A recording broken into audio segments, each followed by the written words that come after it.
Akhir-akhir ini banyak dugaan ancaman dari oknum kepala desa terhadap wartawan. Menyajikan informasi dan pengetahuan seputaran wartawan, dunia media, berita, hiburan, dan seni. Selamat datang di rumah sederhana saya.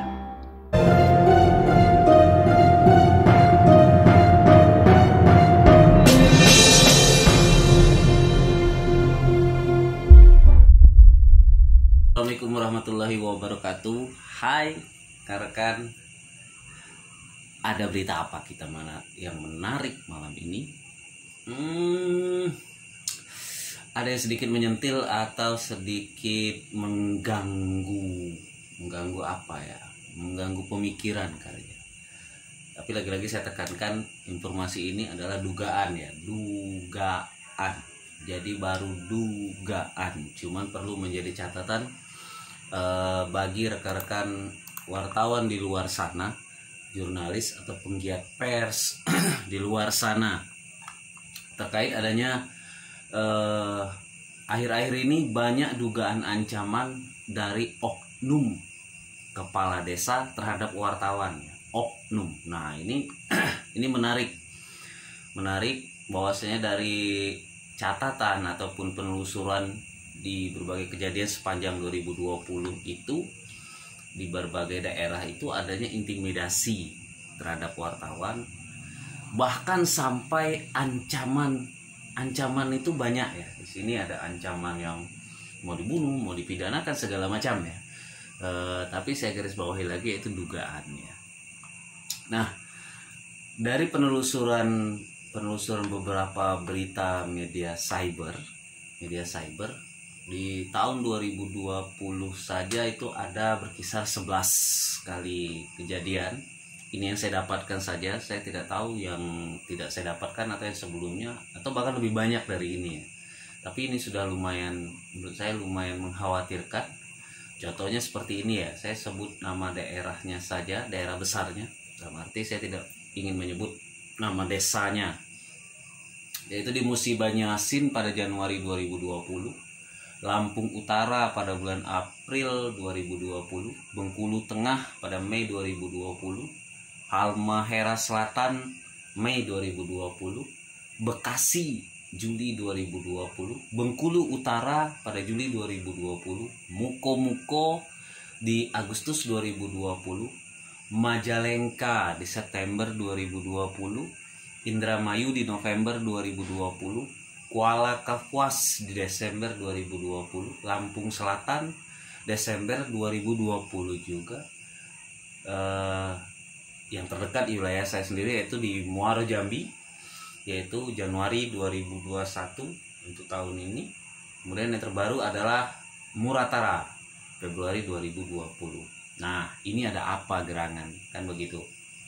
Sini saya sebutkan oknum, yaitu permasalahannya di mana banyak hal dari peristiwa-peristiwa yang saya baca, mulai dari ketidakberkenanan gitu ya, atau ada dugaan-dugaan lain dan sebagainya. Mungkin di sini rekan-rekan, saya beberapa waktu yang lalu selalu nge-share atau memberikan informasi terkait seperti apa sih sebenarnya wartawan itu, kode etik jurnalistik di PWI misalkan, karena saya tergabung di PWI. Kemudian ada kode perilaku wartawan kalau di PWI ya, di Persatuan Wartawan Indonesia itu memiliki itu. Jadi kalau saya pikir di sini mungkin karena adanya miskomunikasi. Tapi kalau rekan-rekan wartawan memang yang berada di posisi yang tidak mentaati kode etik, terus bagaimana kalau wartawan sudah mentaati kode etik tapi masih mendapatkan perlakuan yang seperti ini gitu ya. Kalau di posisi wartawan yang tidak mentaati kode etik, hemat saya, kepala desa kenapa tidak melaporkan saja, kan begitu. Kemudian dalam pemberitaan itu ada yang namanya hak jawab, dan wajib itu media memberikan hak jawab tersebut gitu ya. Kalau misalkan wartawan tidak menjalankan kode etik dengan baik, kepala desa kalau misalnya didatangi wartawan ya merasa melanggar kode etik, ya silahkan laporkan gitu. bisa dilaporkan ke organisasi wartawan atau bisa langsung ke Dewan Pers. Saya sudah berapa kali memberitahu ada laman Dewan Pers, itu bisa diakses siapa saja dan Anda bisa melaporkan kalau ada tindakan-tindakan yang sudah melanggar kode etik atau di luar kode etik gitu ya, di luar kewajaran selaku wartawan gitu. Namun kalau misalkan sudah melakukan kode etik wartawannya, lantas ini datang dugaannya dari oknum kepala desa tadi, saya berharap kepala desa atau siapapun mungkin ya sudah saatnya mengetahui itu seperti apa sih kode etik wartawan itu gitu kan.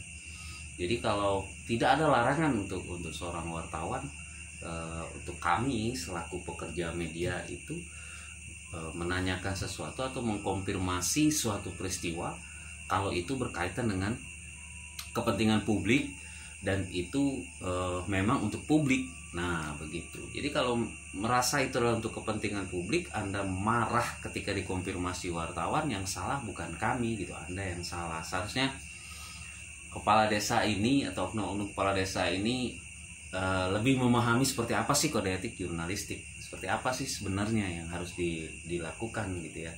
Ya terlepas dari faktor X, faktor yang lain-lainnya ya saya tidak tahu lah ya, tapi saya yakin wartawan datang dengan maksud dan mengkonfirmasi terkait pemberitaan itu karena itu untuk kepentingan publik. Karena kepentingan publik. Kalau ada yang melakukannya di luar kepentingan publik, itu oknum. Jadi harap di sini mungkin apa ya? Harap bersabar mungkin ya. Harap bersabar kalau ya menurut saya. Tapi ini agak menarik gitu ya. Ini sepertinya kok aktif sekali permasalahan, yaitu adanya perselisihan atau ancaman ini yang terjadi dari oknum Kades terhadap wartawan. Ada apa nih Pak Kades, kan begitu. Ada apa nih Pak Kades? Saya nanti di bawah akan saya tulis beberapa link yang pernah saya posting di channel ini, yaitu adanya terkait kode etik dan kode perilaku wartawan di PWI gitu ya. Nah nanti silakan diakses, bisa diakses juga di laman Dewan Pers, kemudian di laman PWI, dewanpers.org.id atau di pwi.org.id. Di PWI itu ada di situ lengkap, semuanya lengkap. Cuma sangat disayangkan dan disesalkan jika ini terus terjadi, apalagi akhir-akhir ini ada beberapa rekan-rekan wartawan, terutama di Jambi ya. Saat ini ada beberapa rekan wartawan yang menjadi kepala desa. Nah, mudah-mudahan ini bisa menjadi kabar baik karena lebih memahami kinerja wartawan seperti apa dan paham kode etik. Begitu ya. Jadi kalau udah bicara ancam mengancam, intimidasi sampai ancaman itu sudah suatu hal yang sudah tindakan pidana ya, siapapun itu begitu. Baik, itu saja. Sampai ketemu besok. Assalamualaikum warahmatullahi